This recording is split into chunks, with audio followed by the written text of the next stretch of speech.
Hello, friends. It is another Monday, and it is April, which is National Poetry Month, for those of you who don't know.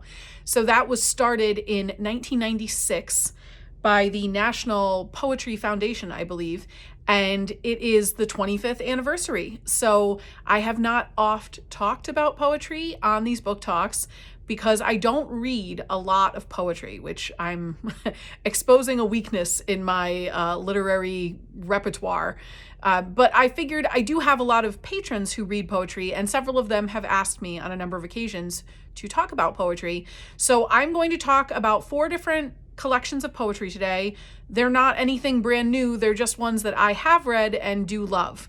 So this is a kind of a curated collection of poetry that I have known and loved. I am sure there is a vast amount of poetry out there that I have not yet encountered that I would also enjoy. So this is not to be seen as an exhaustive listing by any stretch of the imagination. Just a little dip of your toe into the pool of poetry that I enjoy, and I can talk to you about why and the authors. And so what I'm going to do is put up the cover of a book, and then we will talk about the book a little, and I'll do that for each. And at the end, I will put all of the covers again so that you are able to look at the authors and titles, and they're all available in our system.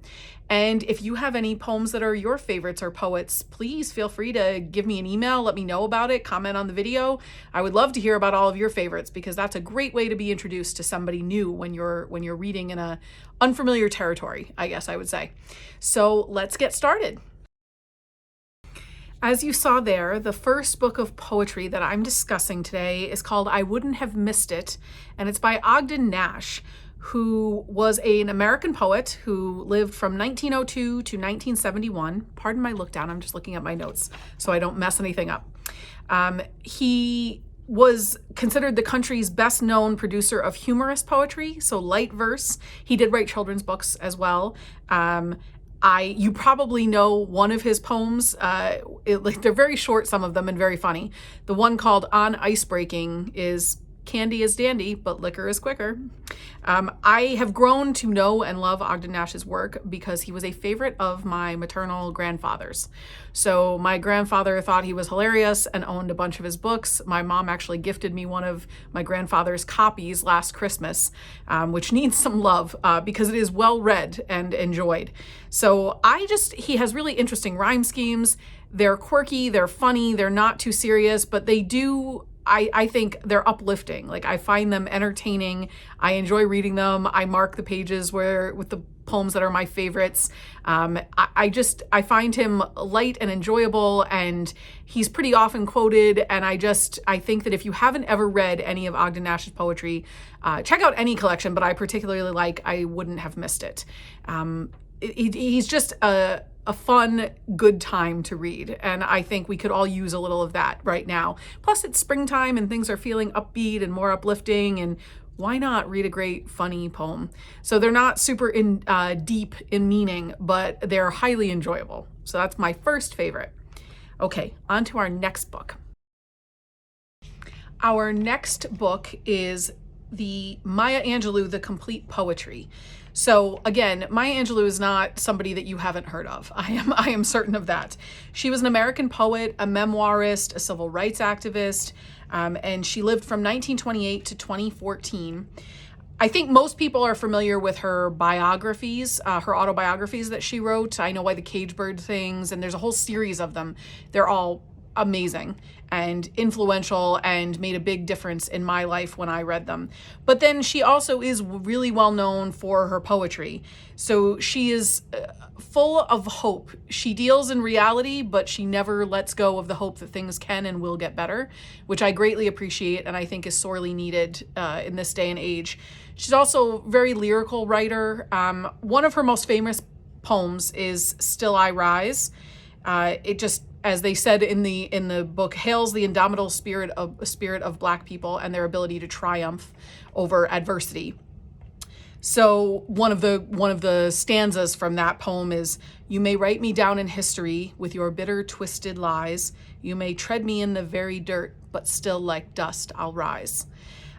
You can't not get goosebumps when you read her poetry. It's powerful and moving and important. And as a Black woman, I feel like she deserves to be part of every poetry canon that we have, literary canon in the United States. And we've talked about intersectionality before, and there are times where we tend to focus on our white male poets or authors, and I feel like it's important to have some diversity in the represented viewpoints that we're discussing. And Maya Angelou definitely brings that. She lived a fascinating life, full of a lot of hardship, but it never killed her spirit. And I think that's what's so infectious about her writing, is you can feel her spirit and her unwillingness to give up. She will not give up, and that is a hard thing, because life often beats that out of people, and I appreciate that and admire that so much in her and her work.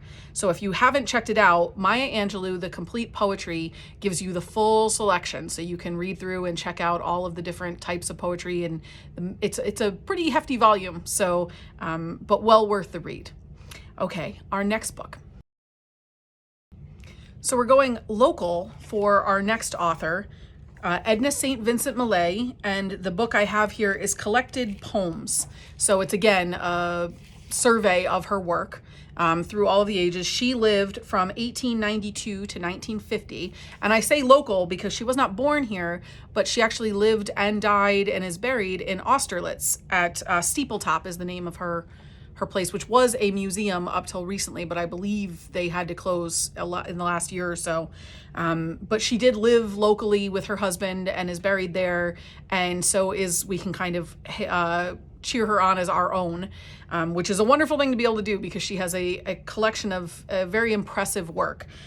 She drew controversy in some of her poetry and work because she explored female sexuality and feminism, which I'm here for. Good for her. And when you think 1892 to 1950, those were touchy subjects at that point, which is unfortunate but true.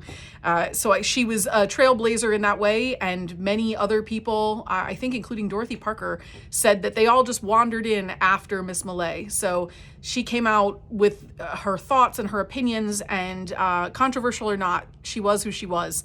And she was an American lyrical poet, is the way it's described. She did win the Pulitzer Prize for poetry, and she just has a really impressive collection, as you can see from this book, which this is the book we're discussing.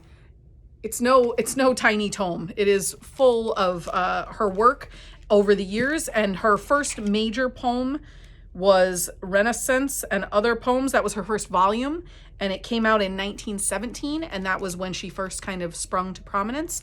But then she continued to work through her lifetime and developed this considerable amount of poetry, and I think it's well worth a read if you haven't checked it out. And then also make a drive by Steepletop in Austerlitz, and you can see where she lived and what inspired some of her work.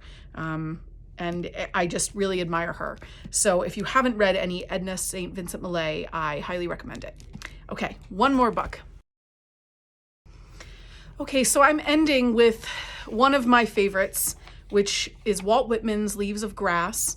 Walt Whitman was often called the father of free verse. He lived from 1819 to 1892.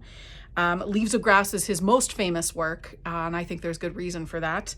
It was controversial at the time. A lot of his work was. It was seen as, this particular volume was seen as obscene because of its overt sensuality.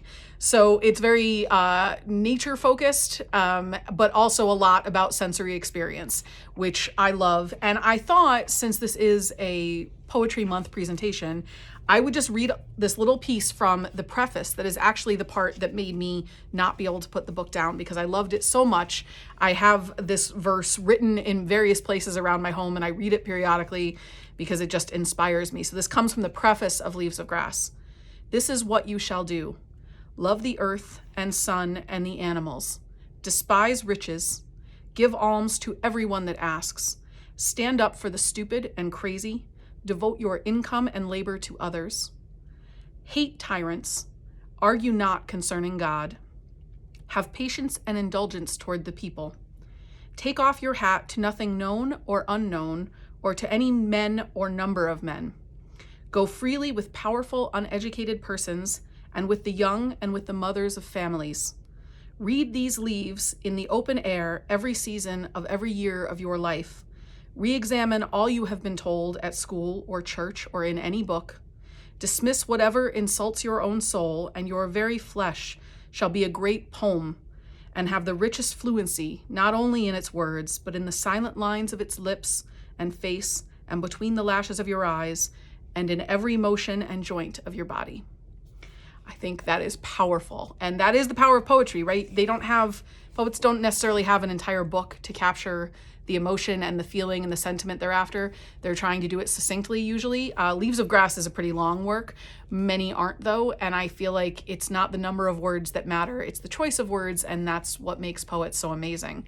So while I have not read a great amount of poetry, I do read some and will continue to, and would love to hear about all of your favorites. But these are just some of my favorites, so hopefully you find something in there that's new to you or interesting or worth a reread if you've already read them. Thank you so much for being here as always, and I look greatly forward to seeing you all. You can come in for appointments or do curbside pickup. All of these books are available for you, and I will be back next week with another talk. I'll see you then, everyone.